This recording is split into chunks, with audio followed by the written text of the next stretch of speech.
चर्चा एक खास स्पॉन्सर्ड बाय नई TVS रेडियो स्टार्टिंग एट 59,900।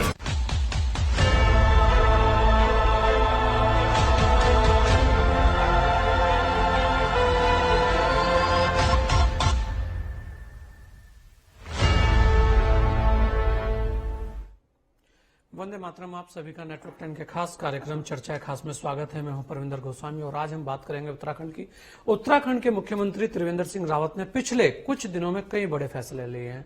इन फैसलों का असर आने वाले दिनों में साफ तौर पर नजर आएगा। वहीं इन फैसलों का धरातल में कैसा असर होगा, साथ ही ये फैसले प्रदेश की जनता को किस तरह प्रभावित कर सकते हैं, इसी पर आज की चर्चा को खास बनाएंगे। उससे पहले देखते हैं खास रिपोर्ट।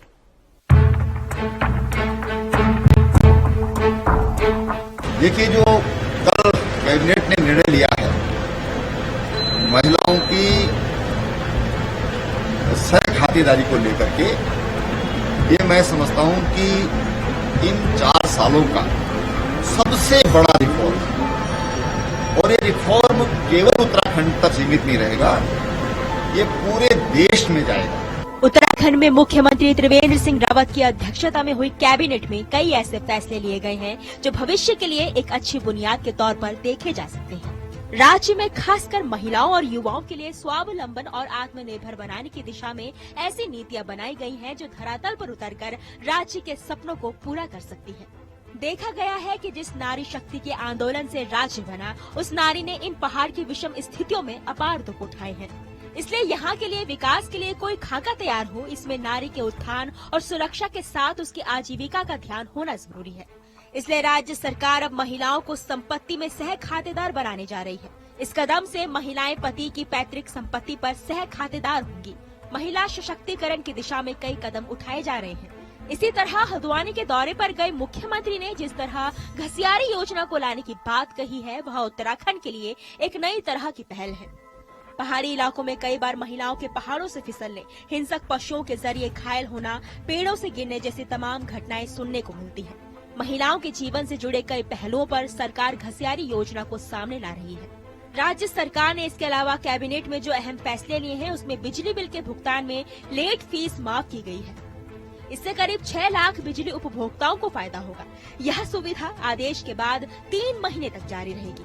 त्रिवेंद्र कैबिनेट ने राज्य में 5 नई नगर पंचायत और 1 नगर पालिका परिषद के गठन को मंजूरी दी है। राज्य सरकार पर्यटन और तीर्थाटन पर भी फोकस कर रही है। तीर्थाटन और पर्यटन को बढ़ावा देने के लिए हर की पैड़ी से चंडी देवी तक रोपवे प्रोजेक्ट पर भी मुहर लग गई है। 150 करोड़ की इस योजना से धर्म नगरी में तीर्थाटन और पर्यटन को नया आयाम मिलेगा। राज्य को उन्नत करने के लिए ऐसे कई कदमों की जरूरत है। इस बात की जरूरत है कि इन कदमों को संजीदगी और व्यवहारिकता के साथ धरातल पर उतारा जाए। Desk report, network 10। और इसी पर हमारे साथ सभी खास मेहमान जुड़ चुके हैं। हमारे साथ राजेश चमोली जी हैं, कांग्रेस प्रवक्ता हैं। हमारे साथ मधु भट्ट हैं, भारतीय जनता पार्टी की नेत्री हैं। हमारे साथ नवीन परसाली जी हैं, प्रचारक हैं प्रदेश के आप पार्टी के। और हमारे साथ साधना शर्मा जी हैं, जो सामाजिक कार्यकर्ता है। आप सभी लोगों का बहुत बहुत स्वागत है। सबसे पहले मैं राजेश चमोली जी आपके पास आना चाहूंगा, क्योंकि विपक्ष बहुत अहम भूमिका अदा करता है किसी भी राज्य के लिए। तो वर्तमान समय में जिस तरीके की बहुत सारी घोषणाएं इस कैबिनेट में आपको देखी, क्या कहेंगे उन सबको लेकर आप?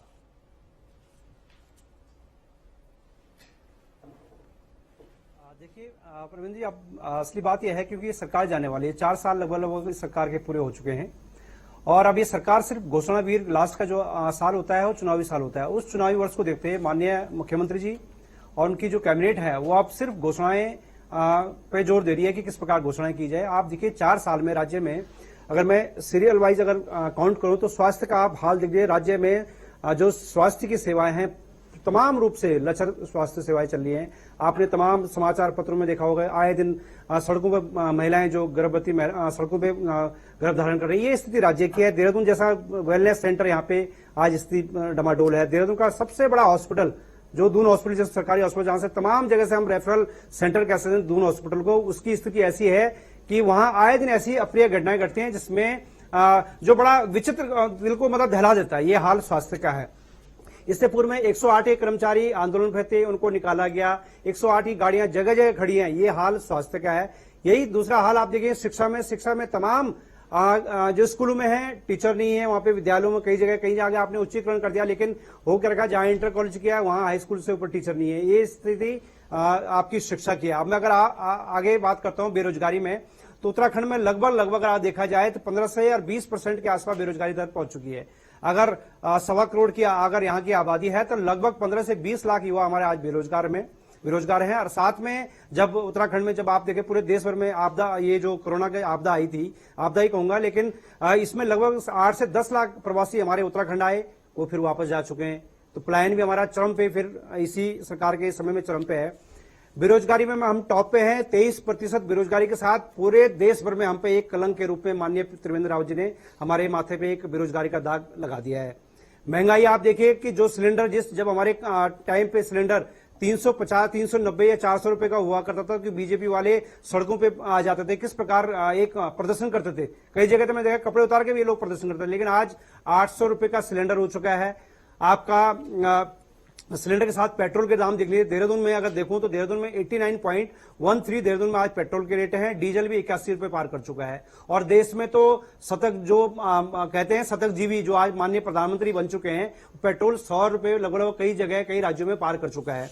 इसी प्रकार में बिजली पानी आए दिन बढ़ोतरी कर ही रहे हैं। तो मेरे समझ से पर है कि राज्य का मुखिया अब जो चुनावी वर्ष में सिर्फ घोषणाएं करके अपनी पीठ थपथपाना तो बड़ा हंसी के पात्र है, क्योंकि सरकार जाने वाली है, मैंने पहले ही बताया था। और अब दूसरा आपने देखा होगा एक चलिए राजेश जी, सरकार जाने वाली है, ये तो अभी 1 साल है। आपको क्या लगता है कि कोई कार्य के लिए अगर घोषणा हुई है राजेश जी, तो 1 साल क्या कम है उसके लिए? जिस तरीके की बातें आप बता रहे हैं, कहीं ना कहीं आप सीधा सीधा कह रहे हैं कि 1 साल में उत्तराखंड में कुछ नहीं हो सकता। तो ये इशारा किस ओर है? ये भी एक बहुत बड़ा सवाल है, क्योंकि 1 साल के समय में भी अगर आप कहें कि कोई आज घोषणा हुई है और वो 1 साल के समय बाद उस पर काम नहीं होगा 1 साल तक, तब तो फिर वो इशारा कहां है? ये तो समझना चाहिए सभी को। साधना शर्मा जी, अब की बार एक अहम निर्णय आपने देखा होगा, वैसे तो लगातार बेटियों के लिए खासकर उत्तराखंड में निर्णय होते रहे हैं और ये ऐसा नहीं है, लगातार है। और अब जो एक साथ में प्रॉपर्टी के अंदर एक बहुत अच्छा निर्णय आया सामने, जिसे लेकर भी राजेश चमोली जी सवाल खड़ा कर रहे हैं कि शायद वो हो पाएगा या नहीं हो पाएगा या क्या होगा, वो तो समय बताएगा। लेकिन अगर आप देखें तो इस निर्णय को आप कैसे देखती हैं एक महिला होने के नाते? जी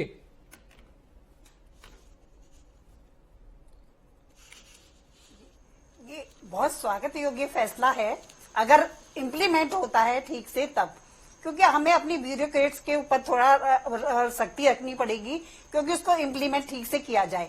सह खातेदारी में जैसे महिला को सशक्त बनाने के लिए एक बहुत अहम फैसला है, स्वागत योग्य फैसला है, क्योंकि जिससे महिला के सशक्त होगी, उसको जैसे आर्थिक रूप से संपन्न कहते हैं, आर्थिक रूप से वो संपन्न होगी।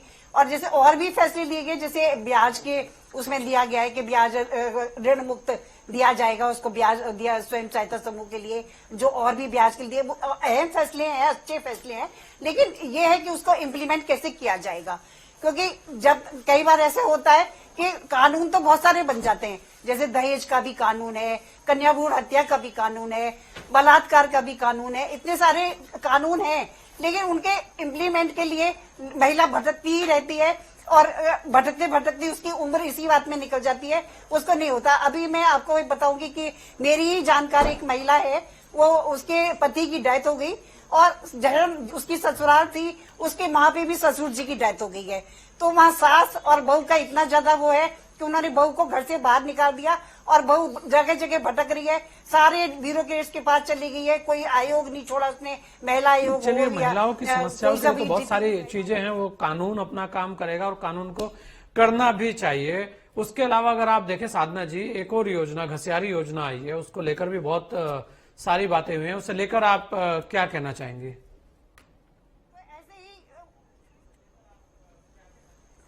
जी आवाज नहीं आ रही आपकी। जी आवाज आई साधना जी? घसियारी योजना को लेकर आप क्या कहना चाहेंगे? जी आवाज नहीं आई। हाँ जी, घसियारी योजना के एक बहुत अच्छा कदम है। अगर घसियारी को घर पे ही घास मिल जाएगी तो ये बहुत अच्छा कदम है। अगर घसियारी को घर पे ही घास मिल जाएगी तो ये बहुत अच्छी बात होगी, क्योंकि वो मीलों दूर पानी का बंटा और घास का गट्टा लेके मीलों दूर जाती थी, जहां उसको जंगली जानवरों का भी सामना करना पड़ता था और बहुत ज्यादा उसी प्रॉब्लम्स होती थी घर के लिए भी और उसके खुद के लिए भी। ये बहुत अच्छी योजना रहेगी, लेकिन वही मैं कहूंगी कि इम्प्लीमेंट होना चाहिए। और जैसे आप उसके लिए पूछ रहे थे कि अर्धांगिनी है जैसे महिला, तो उसको जैसे आधे उसका हक मिलेगा तो बहुत अच्छे कदम होंगे उनके। लेकिन वही मैं यही कहूंगी कि ब्यूरोक्रेट्स उनको इम्प्लीमेंट ठीक से करेंगे जब ही हो पाएगा। बिल्कुल योजना लेकिन है तो ऐसी implement योजनाएं तो करनी बनती पड़ेगी रहती है और होना भी कानून चाहिए। बहुत सारे बन इम्प्लीमेंट जाते क्यों हैं। ना हो, बहुत सारी चीजें हैं। नवीन पिरसाले जी, आप तो बहुत सारी चीजें देख रहे हैं। एक दो तीन चीजें इसमें अब की बार नई आई है, जैसे कि 5 नगर पंचायत और 1 नगर पालिका की भी घोषणा हुई है, जिसकी बड़े समय से मांग चलती आ रही थी। उसे लेकर आप कैसे देखते हैं कि, क्योंकि ये बात कही गई है कि राजनीति में जो चुनावी वर्ष है वो हमेशा इसी तरीके की घोषणाओं को देखने में आता है, लेकिन अगर इस तरीके की घोषणा भी हो जाए जिसकी मांग चल रही है तो कहीं ना कहीं वहां लोगों को बेनिफिट मिलते दिखते हैं। उसके अलावा रोपवे की भी बात हुई है। इन सब चीजों को आप कैसे देखते हैं? खाली ये कह देना कि चुनावी साल है तो इसका मतलब तो कुछ कार्य ही ना करें, फिर तो आराम से बैठे रहे कि भाई चुनावी साल है, कोई काम होने का ही नहीं। और 1 साल में अगर काम ना हो, हम तो ये कह सकते हैं कि विपक्ष का काम है कि घोषणा हुई है उसे पूरी कीजिए। नवीन जी। प्रवीण जी, आपने काफी अच्छी बात कही। मैं पहले उस मुद्दे पर बात करूंगा जो आज का मुख्य मुद्दा है कि सह खातेदारी महिलाओं की जो पैतृक संपत्ति में है। आप देखें कि आम आदमी पार्टी हमेशा से ही महिलाओं के सम्मान और सामाजिक सुरक्षा की जहां बात आती है तो उसकी हिमायती रही है और ऐसे निर्णयों का आम आदमी पार्टी स्वागत करती है, क्योंकि निर्णय स्वागत योग्य है। अब इम्प्लीमेंट कितना होगा, ये भारतीय जनता पार्टी की सरकार की पुरानी कार्यशैली को अगर देखें तो ये चुनावी वर्ष भी है तो केवल घोषणाएं हो रही है। ये तो विपक्ष दूसरी किस बात लिए? ये है कि ये महिला प्रधान प्रदेश है हमारा उत्तराखंड। हमेशा ही महिलाओं ने बहुत योगदान दिया है, चाहे उत्तराखंड राज्य में हो चाहे घर में हो। हम भी देखते हैं हमारी माताजी या हमारी बहनें जो हैं कितना सहयोग करती हैं, पुरुष उसके मुकाबले कम काम करते हैं, इसमें मुझे कहने में कोई गुरेज नहीं है। अब और जहां पर हितों की बात आती है तो वहां पर काफी पीछे रखा जाता है। बहुत सारी समस्याएं महिलाओं को यहां पर आती है। अगर कभी कोई विडो हो जाए तो उसके बाद अगर वो कोई अपना रोजगार करना चाहती है तो उनको लोन नहीं मिलता, क्योंकि उनकी संपत्ति में खातेदारी नहीं होती है। लोन तभी मिलता है जब कुछ चीज गिरवी रखी जाए, तो उस परिप्रेक्ष्य में ये बहुत अच्छी बात है। लेकिन अब जहां पर आप उत्तराधिकार की बात करते हैं, जो उत्तराधिकार कानून है, जो धारा 171 से लेकर 174 तक जो है, उसमें सरकार ने 171 में अमेंडमेंट किया है, उसमें बदलाव किया है। लेकिन 172 जो महिला उत्तराधिकार है उसमें क्या होगा ये अभी तक बताया नहीं है। दूसरा, जहां तक सवाल है कि अब ये उत्तराधिकार कैसे होगा, अब इसकी कुछ विसंगतियां भी आएंगी। कानून बनता है तो उसका सदुपयोग भी होता है, दुरुपयोग भी होता है। तो सरकार ने अभी जब तक पूरा उसका विवरण नहीं देगी तब तक इसका पता नहीं चलेगा कि इसका क्या होगा। लेकिन कुल मिलाकर अगर कोई ऐसी पहल जो महिला सम्मान और महिला सामाजिक दृष्टि से होता है तो आम आदमी पार्टी उसका स्वागत करती है। और जहां तक बात है अन्य विकास की, जहां पर नगर पालिका बनाने की बात है या पालिका बनाने की बात है, तो आम आदमी पार्टी उनका भी स्वागत करती है, क्योंकि जब क्षेत्र छोटा होता है, छोटी छोटी सरकारें होती तो विकास ज्यादा होता है। इसलिए हमने उत्तराखंड मांगा था कि उत्तर प्रदेश एक बहुत बड़ा राज्य था, जब हमारा राज्य छोटा होगा तो हम ज्यादा विकास करेंगे। शायद इस वजह से हमने मांगा था, क्योंकि हमारा बजट लखनऊ से बनता था और जब वो बजट आते आते हरिद्वार से पहले खत्म हो जाता था, उधम सिंह नगर से पहले खत्म हो जाता था, तो यहां पर ये पूरा पर्वतीय क्षेत्र जो विकास से दूर हो गया था, उपेक्षित हो गया था, तो इसके विकास के लिए यहाँ की मातृशक्ति ने एक बहुत बड़ी आवाज उठाई थी। उस आवाज को बल मिला यहाँ की छात्र शक्ति से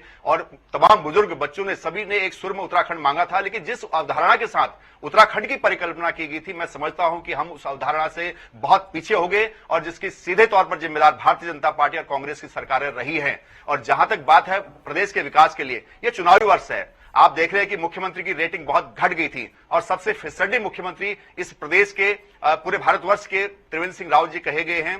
तो अब उनको अपनी रेटिंग सुधारने का, ऐसा कहां से आ गया? कौन सी रेटिंग आ गई? आपके लिए भी, आपकी पार्टी के लिए भी दी ऐसी रेटिंग एक कि आपके भी सबसे फिसड्डी है? ये रेटिंग देने वाले लोग कौन है? जनता ने रेटिंग दी क्या? नवीन जी, क्या किसी जनता ने ऐसी रेटिंग दी? क्या उत्तराखंड की जनता ने चुनाव में मोहर लगा दी कि सबसे फिसड्डी सिस्टम रहा? ऐसे कोई भी किसी के लिए कुछ भी कह देगा तो मान लिया जाएगा और उस बात को लेकर बातें भी शुरू हो जाएंगी। ऐसी बहुत सारी चीजें हैं, आपके लिए भी हैं बहुत सारी बातें। जी नवीन जी। जी सर, मैं पूरी बात मैं अपनी पूरी बात कर रहा हूं कि जिस सरकार के पास अपने कर्मचारियों को तनख्वाह देने के लिए पैसा नहीं है। वो घोषणा करती कि 25,000 करोड़ हम गैरसैंण में लगाएंगे, 150 करोड़ यहां लगाएंगे, 200 करोड़ यहां लगाएंगे। आप लाएंगे कहां से पैसा बताइए ना, आप करेंगे कैसे? हवाई घोषणाएं करके कोई फायदा नहीं है। जनता सब जानती है, उत्तराखंड की जनता सब जान चुकी है कि भारतीय जनता पार्टी, कांग्रेस हमारी बर्बादी की जिम्मेदार है। जो लगता था कि हमारे सरप्रस्त बनेंगे हमारे नेता, उन नेताओं ने हमें लूटा है और आज लगातार बर्बाद उत्तराखंड को कर रहे हैं। आज 75,000 करोड़ का कर्जा उत्तराखंड पर चढ़ गया है। आज आप देखिए त्रिवेंद्र सिंह रावत सबसे ज्यादा कर्जे लेने वाले मुख्यमंत्री बन गए।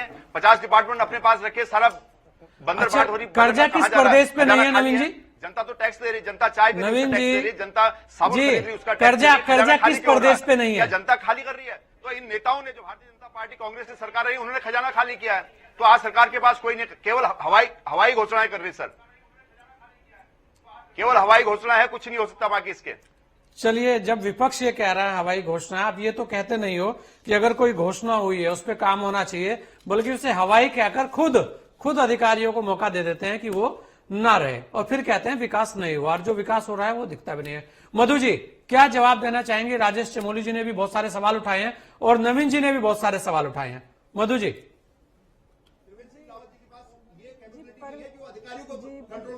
जी परवीन जी, अभी मैंने बहुत अपने जो हमारे आम आदमी पार्टी का हो चाहे कांग्रेस का हो, इनके पूरे वक्तव्य सुने। सबसे पहले तो मैं बहुत ही क्योंकि देखिए 60 साल तो कम से कम कांग्रेस रही है सत्ता में, और 10 साल तो कम से कम आपके उत्तराखंड में रही है।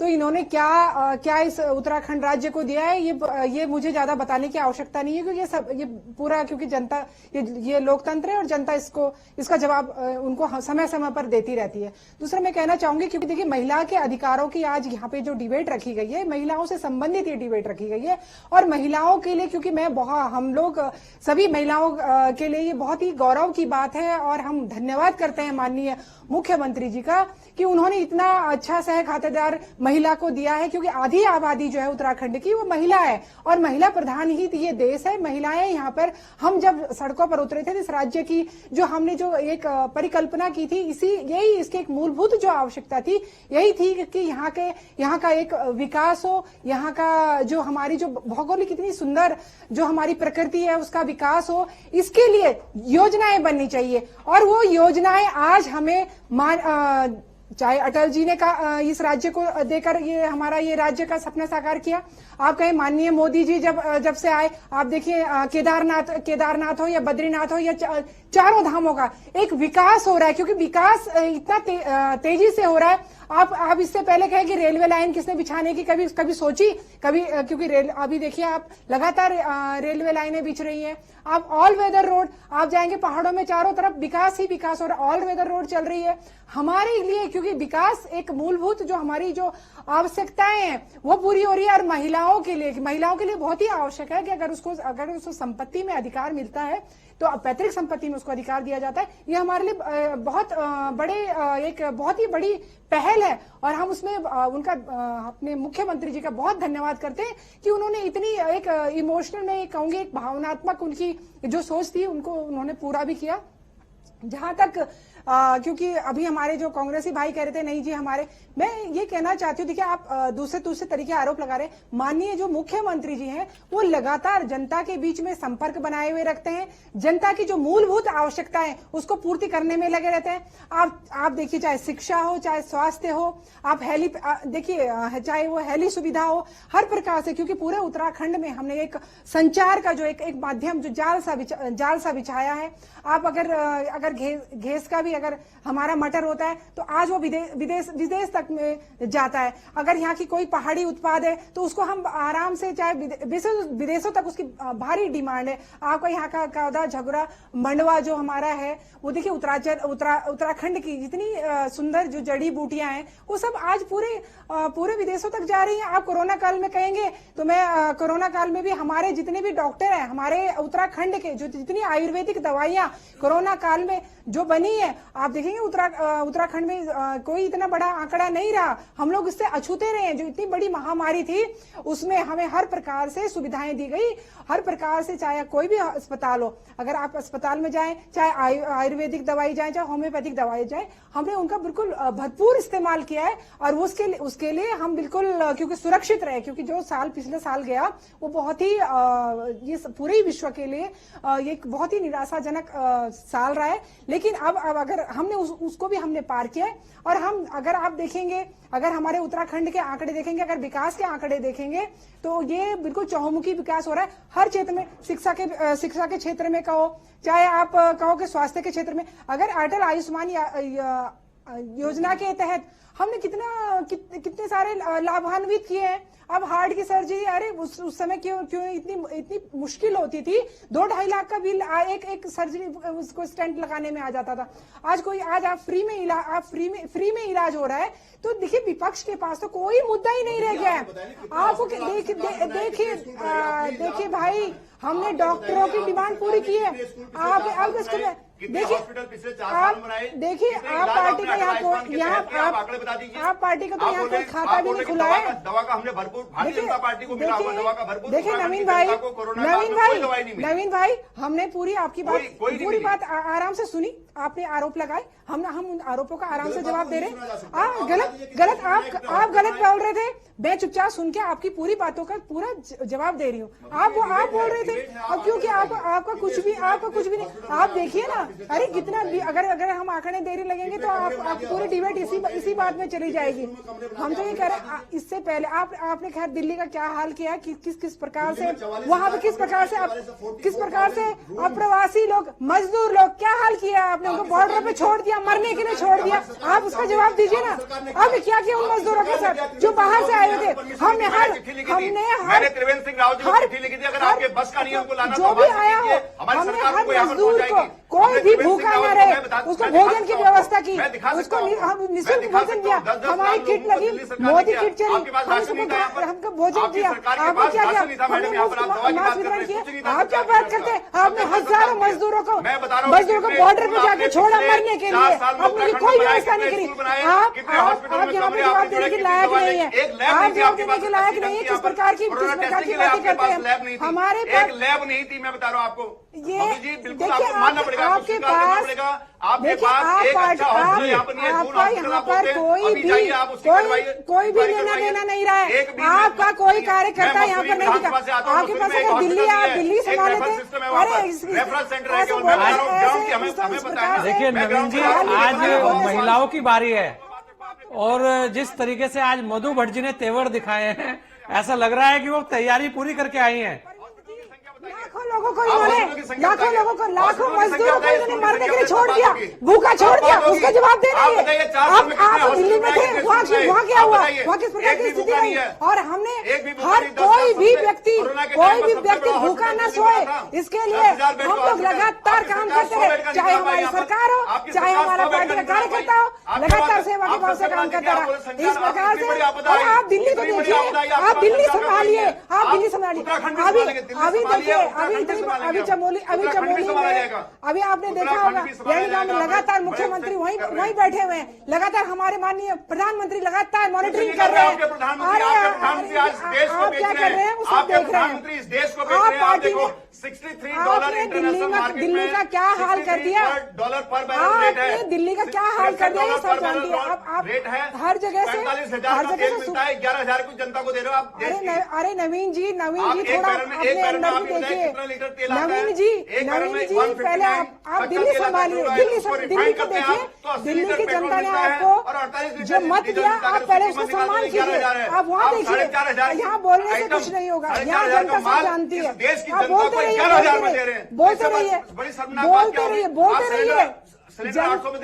कहाँ गई सब्सिडी 300 से? देखिए नवीन जी एक बार मधु जी से एक बार सुन लीजिए क्या कह रही हैं, उसके बाद आप ही से जवाब लूंगा। परवीन जी महिलाओं को निशुल्क गैस वितरण किया गया। आप बताएं ना आपने क्या किया महिलाओं के लिए, क्या किया आपने? कुछ भी दिल्ली का हाल देखिए, दिल्ली का हाल देखिए, दिल्ली में क्या हो रहा है, महिलाओं के साथ क्या हो रहा है दिल्ली में, क्या किया आपने? अपनी पार्टी के कार्यकर्ताओं का सम्मान नहीं करके आप क्या करेंगे? अरे बस हो गया, हो गया, कुछ नहीं, हम आंकड़े कितने हॉस्पिटल बनाए आपने? हम हमारे आपसे अरे मैं छोड़ूगा नहीं मैडम, आप आए यहाँ पर, आपको आंकड़े के साथ आना चाहिए। आप सत्ता पक्ष के हैं, आप बताइए कितने स्कूल, बिल्कुल बिल्कुल बिल्कुल हमारे पास 4 साल बनाए यहाँ पर, आप हम बताइए, जनता आप को दे बात रहे कीजिए, हैं, आपके हम वहाँ जनता कितने को लैब दे रहे हैं हैं, आंकड़े, कितने कोरोना में लैब है, क्या संचार सिस्टम था आपका? हम जनता गंगा में जो प्रोजेक्ट आया, आप बताइए क्या सिस्टम था आपका? हमारा सिस्टम बिल्कुल लगातार मॉनिटरिंग हो रही है, लगातार काम हो रहा है। आप बताएं आप कहाँ थे, ज्यादा लोग फंसे हुए हैं, आप बताएं आप कहाँ थे, आप पार्टी कहाँ है? आपका एक कार्यकर्ता वहाँ पर नजर नहीं आया, आपका एक कार्यकर्ता वहाँ पर नजर नहीं आया। देखिए परवीन भाई, आपका एक भी कार्यकर्ता वहाँ पर नजर नहीं आया। देखिए परवीन भाई, डिबेट महिलाओं के लिए कहाँ जा रही है डिबेट? महिलाओं के लिए आप बताइए, महिलाओं के लिए क्या किया? महिला होने के नाते आपका सम्मान करते चलिए हैं, लेकिन नवीन जी, वो एक जानकारी मैं आपकी दुरुस्त कर देता हूं। नवीन जी एक जानकारी ले लीजिए। नवीन जी, ये क्या आप पार्टी एक बार सुनना भी चाहिए ना उनको, नवीन जी सुनना भी चाहिए, सुन लीजिए। एक जानकारी तो यह है कि जो अब की बार आपदा आई, आपदा कहीं भी उत्तराखंड में आती है बताकर नहीं आती है, और ऐसी कोई सरकार नहीं रही जो आपदाओं के अंदर पहले से ये जान ले कि यहां बादल फटने वाला है और आज ही फटेगा और ये हो जाएगा।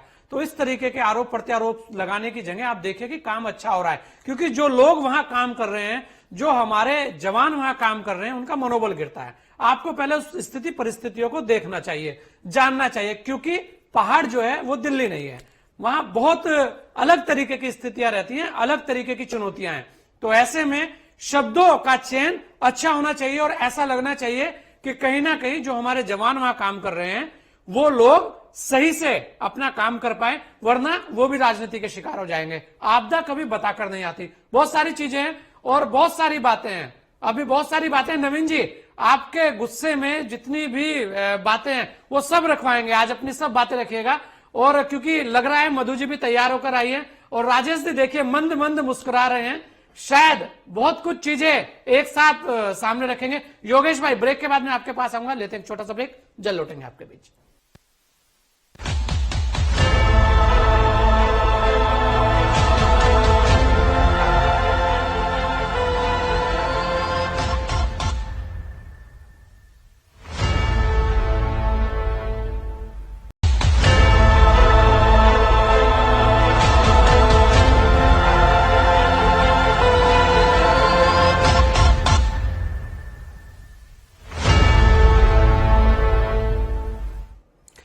ब्रेक के बाद आपका स्वागत है। आज हम चर्चा खास में बात कर रहे हैं उत्तराखंड के विकास को लेकर। बहुत सारी चीजें हैं, बहुत सारी बातें, सभी खास मेहमान हमारे साथ जुड़े हुए हैं। योगेश जी, आप तो वरिष्ठ पत्रकार हैं, आपका बहुत बहुत स्वागत है। आपसे मैं 2-3 विषय हैं, क्योंकि आपने सभी लोगों को सुना लगातार। जैसे एक सवाल ये हो रहा था कि हेल्थ के बारे में भी यहाँ टिप्पणियां हुई, तो मैं 2-3 जानकारियां हैं मेरे पास, मैं आपसे शेयर कर लेता हूं, उस पर भी आपसे बात ले लूंगा। जैसे पिथौरागढ़ जैसी जगह मेडिकल कॉलेज बन रहा है, एक अल्मोड़ा वाला लगभग समापन की ओर है, 2 रुद्रपुर के अंदर मेडिकल कॉलेज स्टार्ट होने जा रहा है, उसका कंप्लीट हो गया, लगभग कंप्लीट हो गया, 2 वहीं एक हल्द्वानी मेडिकल जो पहले से ही चल रहा है, वहां पर एक कैंसर बिल्डिंग स्टार्ट होने जा रही है, 3 हरिद्वार मेडिकल कॉलेज, उसके अलावा डीआरडीओ ने एक इतना बड़ा अस्पताल आपके सामने बनाया। उसके अलावा जो एक अस्पताल आप देखेंगे देहरादून हर्रा वाला बन रहा है, चल रहा है। तो ये काम है जो हो रहे हैं। हाँ, इनकी गति जरूर थोड़ी धीमी है, उस गति को लेकर सवाल जरूर होने चाहिए, उस गति को लेकर विपक्ष को आगे आना चाहिए कि यह समयबद्ध तरीके से पूर्ण हो। लेकिन यह कह देना कि नहीं कुछ नहीं हो रहा है, खाली हवाई है, और अब ये साल चुनावी ईयर है तो यहां पे कुछ नहीं होना। आप देखिए कि अगर 1 साल को हम ये कह के कर दें कि हवाई है, आप तो ये कहिए, हमारा ऐसा मानना है भाई, आप भी पत्रकार हैं, कि अगर कोई घोषणा हुई है तो आप पूछे कि 1 साल में इसका ड्राफ्ट क्या होगा, ये आएगी कैसे धरातल पर, क्या ये कंप्लीट हो पाएगी या नहीं हो पाएगी, और उसके अंदर भी अगर कुछ कमियां रहती हैं और वो जनहित का मामला है तो अगली सरकार कोई भी आए उसे ग्रहण करे। ऐसा बहुत सारी चीजों में केंद्र में भी हुआ है, आपके सामने है। उसके अलावा एक बात और जो यहां अहम थी, और ये बात लगभग तब से आ रही है जब से एक मामला आपके सामने भी देखा होगा कि मुख्यमंत्रियों को रेटिंग कर दी गई। रेटिंग करने वाले कौन लोग हैं? आप और हमारे जैसे लोग हैं। क्या हमारी रेटिंग इतना मायने रखती है कि हम ये कह दें कि कोई मुख्यमंत्री जीरो है, कोई मुख्यमंत्री? अरे रेटिंग देने वाले लोग कौन है? वो तो जनता है। वो जनता है जब चुनाव के अंदर आएंगे तो वो रेटिंग दे देगी अपने आप कि आपने क्या किया क्या नहीं किया। उन बातों को पकड़कर आप ये कहते हैं कि ऐसा हो गया, तो आज हम कहें कि हम इस व्यक्ति को ये रेटिंग दे देते हैं, तो क्या आप मान लेंगे? जब अपने पे बात आएगी तो कहेंगे नहीं नहीं ये ठीक है, दूसरे पे आएगी तो वो सही है। तो ऐसी बहुत सारी चीजें जो दिख रही हैं, उससे बचकर कहीं ना कहीं हमें जो वास्तव में उत्तराखंड की पीड़ा है, जो वास्तव में उत्तराखंड में काम होने चाहिए, उसे लेकर हमेशा बात होनी चाहिए। लेकिन बातें हमेशा अलग अलग हो जाती है। आप देख लिए आपदा के ऊपर सभी देख रहे हैं कि किस तरीके से रविवार के दिन आपदा आई, और वो कोई प्री प्लान तो किसी को पता नहीं रहता कि नहीं यहां से आपदा आएगी और ऐसा हो जाएगा। एक तरफ आप कहते हैं परियोजना आनी चाहिए, रोजगार मिलेगा, ऊपर से आप ही लोग कहते हैं नहीं नहीं लगनी नहीं चाहिए, यहां पे तो कुछ नहीं होना चाहिए, यहां से रास्ता निकल गया तो बहुत दिक्कत हो जाएगी। फिर वो ऐसी बातें हो जाती हैं। तो ऐसे में करें तो करे क्या? योगेश जी, बहुत सारी चीजें आपके सामने, एक एक करके जानेंगे। क्या है उत्तराखंड में जो कहते हैं ना कि ऐसा क्या है कि जो होते हुए दिखता नहीं है और जो होना चाहिए उस पर बात नहीं होती? बात सबसे लास्ट में कही पहले आपदा से,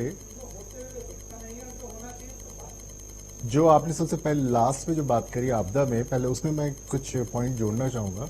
जितना लेबर इकोनॉमिक्स मुझे पता है, उत्तराखंड में सबसे ज्यादा बिग टिकट प्रोजेक्ट्स चल रहे हैं, चाहे वो चारधाम यात्रा हो, चाहे वो कर्णप्रयाग रेलवे हो, चाहे वो पावर प्रोजेक्ट्स हो, जिसमें 2.5 से लेके 8-10 किलोमीटर की सुरंगें बन रही हैं। मेरे एज ए पत्रकार मैं ये जानना चाहता हूं कि उत्तराखंड गवर्नमेंट का ऐसा कौन सा पॉलिसी है जो ये इंश्योर कराता है कि ये 8-10 हजार लेबर किसी इंश्योरेंस में कवर्ड है? अगर उनको उनकी जान चली जाती, क्या उनकी जान की कोई कीमत या कंपनसेशन की पॉलिसीज क्या है? या सिर्फ इतना ही है कि आप लेबर सेस लेंगे किसी भी कंपनी से जो बना रही है, उसके बाद हम चुपचाप बैठ जाएंगे? ये एक बहुत बड़ा ह्यूमैनिटेरियन एस्पेक्ट है। इकोलॉजी की बात बहुत होती है जब भी पावर प्रोजेक्ट्स आते हैं कि ये इतना बड़ा पावर प्रोजेक्ट है, ये फ्रिजाइल हिमालयाज, ये सब रहता है। लेकिन मैं जब से आपदा आई तब से मेरा व्यक्तिगत मानना है कि कुछ एक ऐसी पॉलिसी, कॉम्प्रिहेंसिव पॉलिसी होनी चाहिए जो लेबर्स की सेफ्टी, सिक्योरिटी और हेल्थ की बात करती हो। मुझे नहीं पता कि उत्तराखंड में जब ये सारे प्रोजेक्ट्स आए, क्या गवर्नमेंट की पॉलिसी रही उन सारे लेबर्स को टेबुलेट करने की? क्या डिस्ट्रिक्ट एडमिनिस्ट्रेशन के पास वो सारी लेबर्स के आधार कार्ड थे?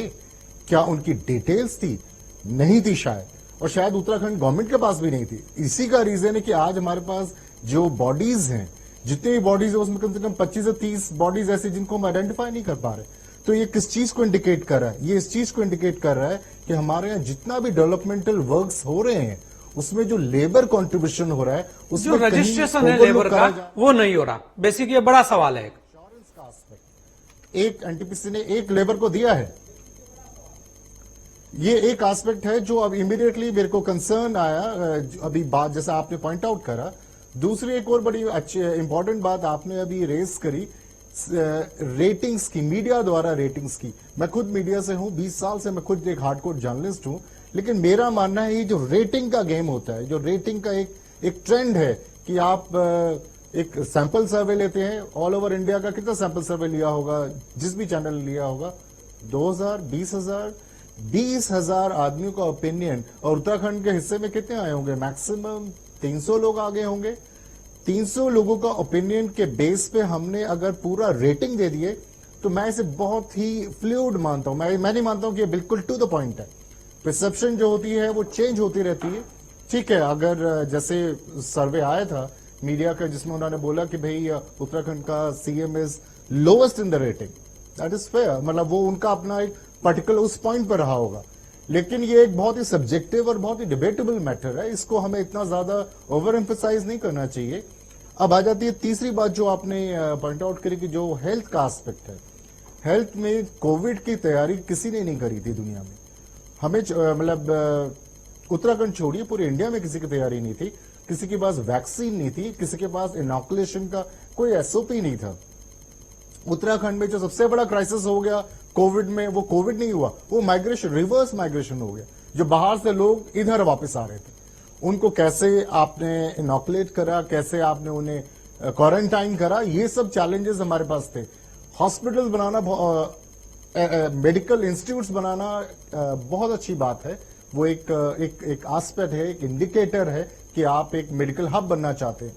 लेकिन जब तक हम बेसिक हेल्थ फैसिलिटीज हम गांव तक नहीं पहुंचाएंगे, इसका हम बिल्कुल भी नहीं कह सकते कि हमारे पास 8 मेडिकल कॉलेज है और हमने सारा मेडिकल का जितना भी चैलेंजेस थे, जितने भी वो थे, सारे हमने ठीक कर दिए। मेरा ये मानना है कि जब तक हम फैसिलिटीज माइक्रो लेवल तक नहीं ले जाएंगे, जब तक हम अपने पीएचसी सीएचसी को इंप्रूव नहीं करेंगे, सिर्फ मेडिकल कॉलेजेस से हम डॉक्टर्स बना सकते हैं, लेकिन उनका जो यूटिलाइजेशन है, उनका एज ए ह्यूमन रिसोर्स, उनके स्किल का, वो तब तक पूरा नहीं होगा जब तक हमारे पास बहुत ही एलैबोरेट अच्छा हेल्थ एपरेटस ना हो माइक्रो लेवल में, चाहे वो सीएचसी लेवल में हो, चाहे वो पीएचसी लेवल में हो। आज भी आप जाइए 108 में, बड़ा अनफॉर्चुनेट बात है, 108 में डिलीवरीज हो रही हैं।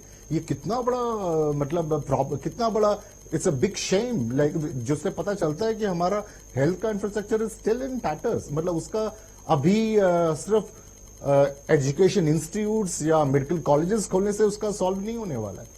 कोविड में हमारा जो रेटिंग रही है ठीक रही है, लोगों ने सोशल डिस्टेंसिंग या जो भी पैरामीटर्स थे उसको फॉलो करा है, लेकिन मैं नहीं मानता कि सब कुछ अभी भी हेल्थ इंफ्रास्ट्रक्चर उत्तराखंड में बिल्कुल ऑप्टिमम लेवल में पहुंच गया है। अभी बहुत कुछ करना बाकी है और इसके लिए सबसे ज्यादा फोकस गवर्नमेंट को मुझे लगता है गांव में करना चाहिए, रादर देन आप सिटीज में या मेनलैंड में अगर आप इंस्टीट्यूट्स खोल रहे हैं। ये मेरा मानना है। और एक पॉइंट और मैं आप ऐड करना चाहता हूं, क्योंकि ये चुनावी साल है, सभी लोगों ने चुनावी बात बोली है। सीएम साहब ने एक बड़ा चुनावी वो था, डिसीजन था कि जितने भी प्राधिकरण हैं उन सबको वो डिसॉल्व कर रहे हैं। अब ये जो मेरा जो फीडबैक है, जो भी गांव से जितने लोगों से मैं जुड़ा हुआ हूं, वो बड़े खुश हैं इस चीज से, क्योंकि जितना भी नक्शा था, जितने भी प्रॉब्लम्स थी, वो सारी उनकी सॉल्व हो गई हैं। लेकिन एक चीज जो मेरा कंसर्न है as a journalist, as a Uttarakhandi, क्या हम ऐसा करके एक अनइवन स्टैगर्ड डेवलपमेंट का नींव नहीं रख रहे हैं, जिसका जहां दिल चाहेगा वो मकान बना देगा। जो कंक्रीटाइजेशन हम देहरादून में देख रहे हैं, वो एक कंक्रीटाइजेशन आपको उत्तरकाशी में मिल जाएगा, किसी नगर पालिका में, किसी गांव में, कि कोई रूल रेगुलेशन से मकान नहीं बन रहा है, कोई नक्शे से मकान नहीं बन रहा। और ये ध्यान रखना चाहिए, हम जोन 4 में है, उत्तराखंड जोन 4 में है। अगर हम घर बनाएंगे और फ्री हैंड दे देंगे, जिसका जहां दिल घर बनाना है बनाओ, जैसे बनाना बनाओ, तो मेरे ख्याल से ये चुनावी डिसीजन था जो शायद सीएम ने लिया, लेकिन इस पे कुछ रिव्यू करना चाहिए, कुछ एक अभी भी कुछ एक हमें थोड़ा सा रिव्यू करना चाहिए इस चीज को। नहीं, बिल्कुल ये बड़े सवाल उठाए हैं, लेकिन योगेश जी आपने देखा होगा लगातार इसकी मांग होती रही है, लगातार मांग होती रही है, जबकि सबको पता है कि जोन 4 में हमें, और अगर इस तरीके के निर्णय आएंगे तो अब उसकी मॉनिटरिंग हार्ड हो जाएगी, क्योंकि अगर मॉनिटरिंग नहीं करेंगे तो जो अनप्लान डेवलपमेंट है वो वास्तव में बाद में बहुत दुख देगा, और फिर यही सब लोग बोलेंगे कि ये गलती हो गई। आज देहरादून के अंदर के हालात, हरिद्वार के अंदर के हालात कुछ इसी तरीके के नजर आते हैं, और ये भी बड़ा सवाल है। लेकिन कुछ ऐसे निर्णय होते हैं जो वास्तव में बहुत दिनों से जब मांगे होती रहती हैं तो हो जाते हैं। अब ठीक है, अब मॉनिटरिंग करने के लिए कहीं ना कहीं अब सरकार को एक अलग से कोई पहल तो करनी होगी। राजेश जी, बहुत सारी चीजें राजेश जी आपने सुनी, बहुत सारी बातें लगातार हो रही थी। हम ये कहते कि एक विपक्ष की जो भूमिकाएं जिस तरीके से होनी चाहिए, उसमें हमेशा उत्तराखंड के अंदर कमी दिखी है। या तो आप ये कहिए कि इस बार थोड़ी सी कमी इस वजह से दिख रही है कि जो विधायकों का आंकड़ा है वो थोड़ा कम है कहीं ना कहीं, या फिर आपके यहाँ अंदरूनी गुटबाजी इतनी ज्यादा हो रही है कि वो लगातार सामने भी आ रही है, समय समय पर सामने आ रही है। आज आप देखें, बहुत सारे मुद्दे ऐसे थे जो वास्तव में विपक्ष को लपकने चाहिए थे, लेकिन चूक गए, आज वो बहुत पीछे छूट गए। अब अगर आप देखें, अब ये कह के खाली आप नहीं बच सकते कि ये चुनावी घोषणा है। खाली चुनावी घोषणा कह देने से कोई भी कार्य, मैं कहूंगा ऐसा नहीं है जो पीछे चला जाए। बहुत सारी चीजें हैं। अगर आपने गैरसैंण को देखा तो अब आपने कहा कि नहीं, गैरसैंण तो बना दिया, क्योंकि पूरी राजधानी नहीं बनाई, तो वहां भी आपसे आगे बाजी मार ले गए। उसके अलावा भी बहुत सारी चीजें आपके सामने हैं। ऐसे में विपक्ष जो वर्तमान में घोषणाएं हो रही हैं, उन्हें लेकर आगे की क्या रणनीति बनाना चाहता है, और क्या विपक्ष को लगता है, एक सवाल आपने और उठाया था कि ये घोषणाएं हैं, ये पूरी नहीं होगी, तो एक ब्यूरोक्रेसी की तरफ को आपका इशारा था, खुल के बोल देते हैं, तो उस पर भी हम जानना चाहेंगे कि ऐसी कौन सी शंकाएं हैं आपको कि जो घोषणाएं आपको ऐसा लग रहा है कि ये अधूरी हैं, ये पूरी नहीं होंगी।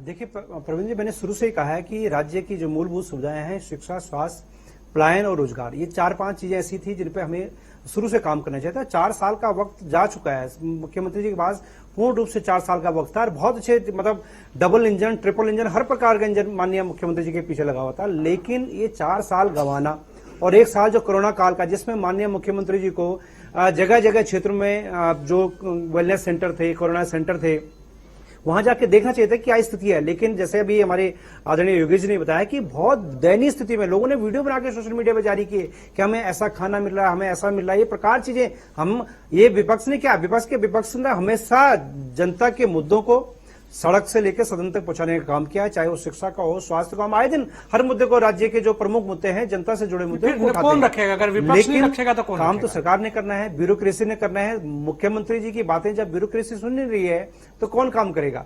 अब रही बात, देखिए यहाँ पर्यटन था, अभी आप कह रहे हैं कि 1 साल बहुत होता है। मैं आपको एक बताना चाहता हूँ, कुंभ का 2009 में जब कुंभ लगा था तो सब जानते हैं कि 2021 में दोबारा कुंभ ने उत्तराखंड में लगना था 12 साल बाद। पिछले 6 महीने से कोरोना काल में आपने किया क्या? 1 साल के अंदर आपके पास इतनी चीजें थी करने के लिए, वहां अभी तक फ्लाईओवर पूरा कंप्लीट नहीं हुआ, सड़कों में अभी तक गड्ढे हैं। 1 साल 28 दिन का इन्होंने, जिसमें 28 दिन का कुंभ इन्होंने 28 दिन कर दिया है। आप देखिए क्या स्थिति है। जो अखाड़ा, संत अखाड़ा, वो कह रहा है कि अगर माननीय मुख्यमंत्री जी अगर नहीं कर पा रहे हैं कुंभ को तो हमें जिम्मेदारी दीजिए। ये हाल उनका है। तमाम जो जितने भी जो ये हिंदुत्व की पार्टी। मधु जी, मैं आपके पास ही आऊंगा इसके बाद। मधु जी आप सुन लीजिए, उसके बाद मधु जी जवाब दे दीजिएगा, क्योंकि बहुत सारी चीजें अभी राजेश जी बता रहे हैं। राजेश जी जो कुंभ है, कुंभ को लेकर राजेश जी आप ही से सवाल है। राजेश जी आप ही से सवाल है। राजेश जी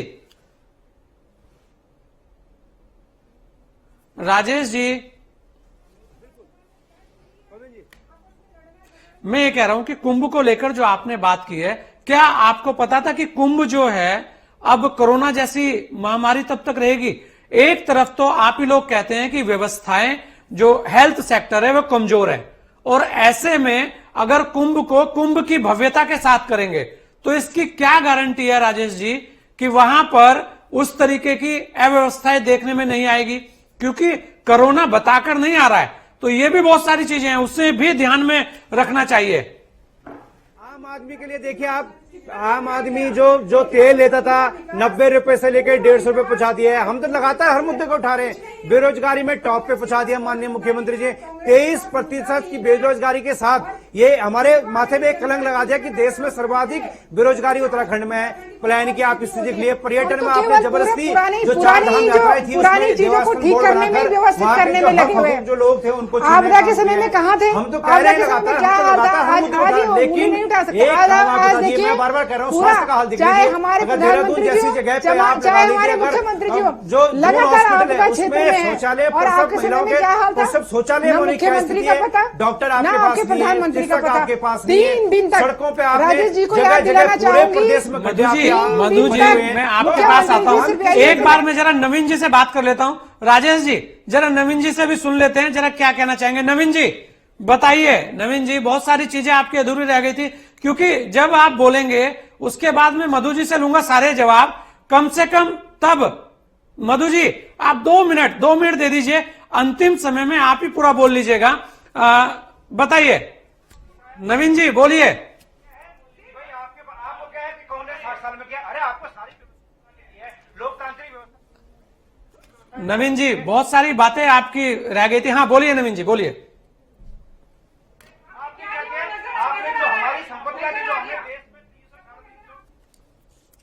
नवीन जी बोलिए। आप उनको 12-20 नंबर पर संख्या बुला रहे हैं। आपने तमाम चीजों के काम शुरू कर दिया। नवीन जी बोलिए। बता दिया हमने काम किया जनता के लिए। आप लगातार चमोली जी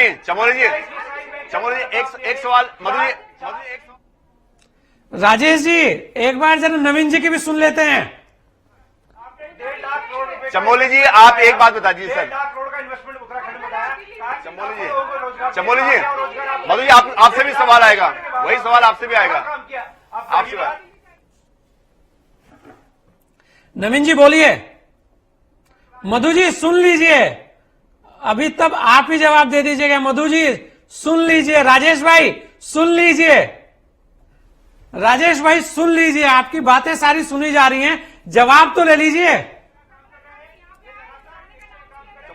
एक सवाल का अच्छा नवीन जी सरकारें दोनों की रही हैं, बराबर बराबर रही है, चमोली जी क्या कहेंगे नवीन जी? चमोली मधु जी चलिए, नवीन जी बोलिए। मुझे लगता है आज राजेश जी चुप होने वाले नहीं है और ना मधु जी। बोलिए नवीन जी, अपनी बात जारी रखिए।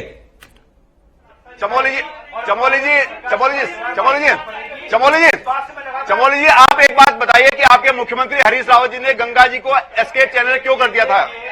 आप एक सवाल दीजिए। आपने गंगा जी को अरे यहाँ की बात कर रहा हूँ, हरिद्वार की बात कर रहा हूँ यार, मैं हरिद्वार की बात कर रहा हूँ। गंगा जी हरिद्वार में है, हमारी गंगा जी को आपने नहर का दर्जा क्यों दिया? आपने हमारी माँ गंगा को नहर के रूप में क्यों परिभाषित किया? आप बताइए। मुख्यमंत्री बेरोजगारी आप बताइए आप कहा आपने क्यों किया? आप बताइए ना, आपकी सरकार ने क्यों किया? आपकी सरकार ने माँ गंगा को नहर के रूप में क्यों परिभाषित किया? आप ये बताइए। चलिए, बहुत सारी बातें राजेश जी ने भी की और बहुत सारी चीजें आ रही हैं, आप ही जवाब दे दीजिए, क्योंकि लगता है कि आज कोई चुप होने वाला नहीं है और सभी को अपनी बात रखने की ज्यादा जल्दी हो रही है। शायद ऐसा लग रहा है कि अभी चुनाव कल ही होने जा रहे हैं, ऐसी स्थिति आज लग रही है। मधु जी बोलिए। मधु जी, विपक्ष को विकास नहीं दिख रहा है, क्या कहेंगे आप?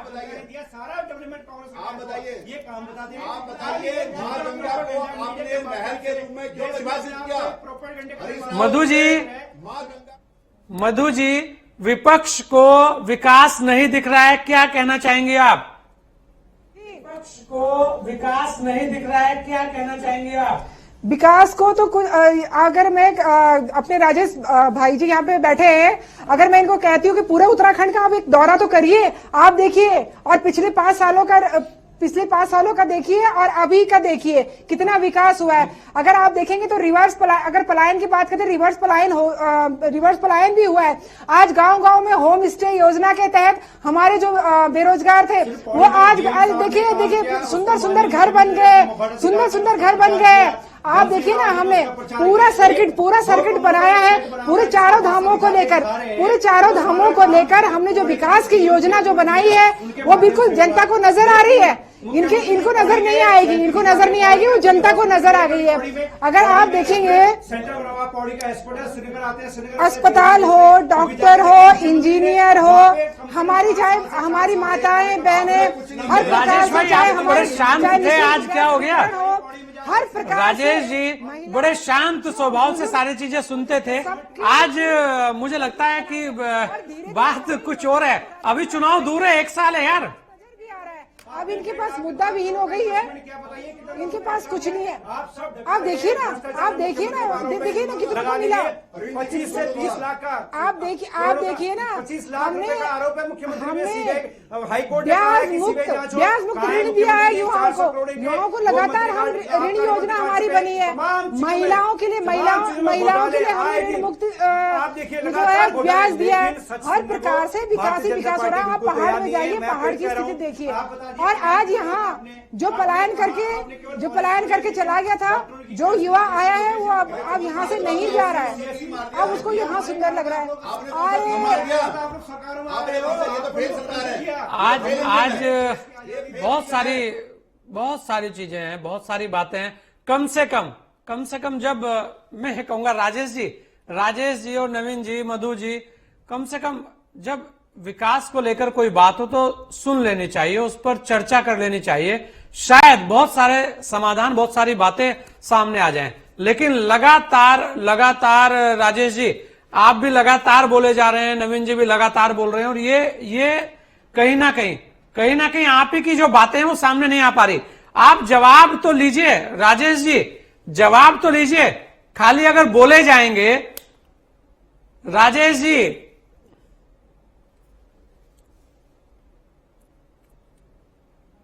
चलिए अगर आप सभी लोग बोले ही जाएंगे तो मुझे नहीं लगता कि किसी भी चर्चा से कोई निष्कर्ष सामने आ जाएगा।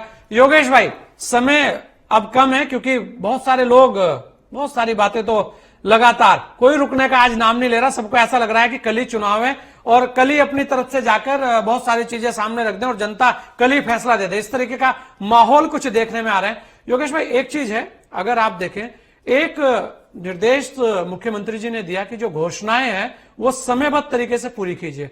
तो कहीं ना कहीं जो एक सवाल हमेशा रहता है कि कुछ अधिकारी, आज भी कुछ अधिकारी ऐसे हैं जो शायद उस तरीके से उत्तराखंड को नहीं देखते जिस तरीके से देखना चाहिए, चाहे वो योजना बनाने की बात हो चाहे वैसी। और ये चिंता राजेश जी में भी दिखी, ये चिंता बीजेपी के कई लोगों में दिखी और ये चिंता हमारे कई वरिष्ठ पत्रकारों में भी दिखी। उसे लेकर बात करने की जगह आप देखेंगे लगातार बातें कहीं और चली जाती हैं, लेकिन जो वास्तविक समस्याएं हैं उस पर बात करने से हर कोई बचता है। कैसे आप देखते हैं उस बात को और कितनी गंभीर है वो उत्तराखंड के लिए? जी योगेश जी,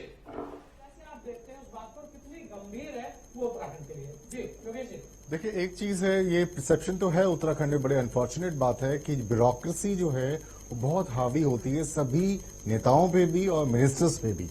ये एक बड़ा ओपन सीक्रेट है। ये मैं खुद जब भी सचिवालय जाता हूँ, मुझे कई बार ये फील होता है कि कभी समीक्षा बैठक होती है तो कोई अपर सचिव ही आया होता है और सेक्रेटरी साहब भी नहीं होते हैं। दैट इज वो एक एस्पेक्ट है।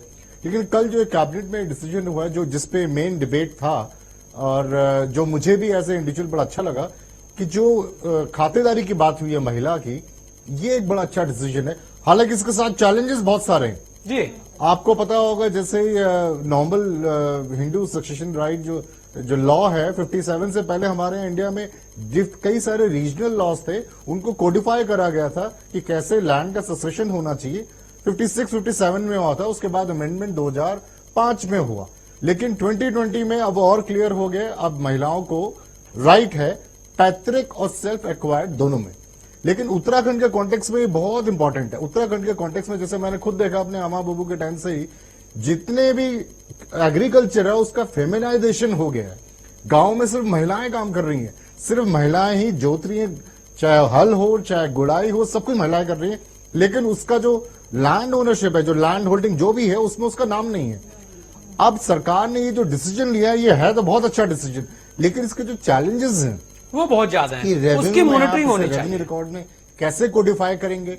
अगर आप कोडिफाई कर रहे हैं तो वो कैसे लिंक करा जाएगा एक एक लैंड होल्डिंग में? उसके बाद जो सबसे, I think it is gone. नहीं, बिल्कुल बहुत सारी चीजें हैं। आप सभी लोगों ने अपना कीमती समय हमें दिया। योगेश जी, आप सभी लोगों का बहुत बहुत धन्यवाद। मधु जी, आपका भी बहुत बहुत धन्यवाद। और क्योंकि आज बहुत अहम एक विषय था कि जो हो रहा है वो धरातल पर कितना आएगा और उसके साथ साथ जनता पर उसका कितना असर जाएगा। सभी ने कहा कि इस तरीके की महिलाओं के प्रति अगर योजनाएं आती हैं तो उसका स्वागत होना चाहिए। राजनीति अपनी जगह है, राजनीति होनी चाहिए, पक्ष विपक्ष रहने चाहिए और खासकर विपक्ष तो बहुत ही जरूरी है, क्योंकि किसी भी सत्ता की हम कहेंगे जो हनक होती है उसे तोड़ने के लिए विपक्ष बहुत जरूरी है। आज चर्चा खास में इतने, दीजिए मुझे इजाजत। जय हिंद।